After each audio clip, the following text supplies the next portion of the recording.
Why PulseChain? Why Sure. not continue with HEX? Oh, we still are. What do you mean? They amplify each other. Well, I shouldn't say that to imply that Oh, you're sure. stopping HEX. No, they Why amplify to? each other. So my Hexican community was being murdered by fees by Vitalik. And then Vitalik doubled our fees higher than other people's fees and gave other people better deal than us. Why? Because we do actual business logic. We're actually innovative. And so we need to read and write from disk.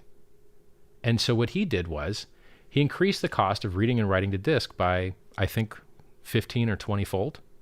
And so stupid scam things that don't do business logic and don't need to read and write from disk very much, they got a discount on their transactions. And then people that do have to read and write disk that are doing interesting things, us, we got penalized. And so it was bad enough that it became sometimes $40 to send a HEX transaction. That's not acceptable. Now I believe it's like 15 or 20, maybe 10. What can I do to save my people? In order to save my people, I need to get these fees down. Okay, how can I get these fees down?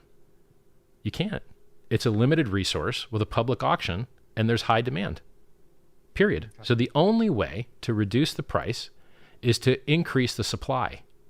So when you go to eat at a McDonald's, if it's full all the time, they'll build another McDonald's. If you go to a gas station, it's full all the time, they'll build another gas station. Because that's the only way you can serve more people.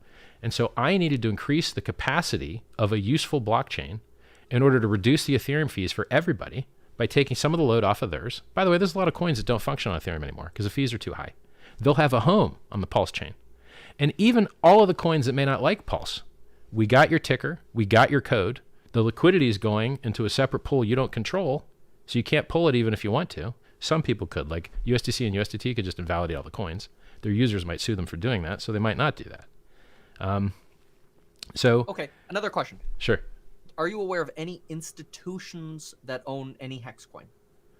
I know publicly registered funds that own HEX. I know billionaires that own HEX. I've personally done phone calls with multi-billion dollar funds that want exposure to Pulse primarily right now. They like Pulse more than HEX for some reason. The last guys I talked to out of Singapore.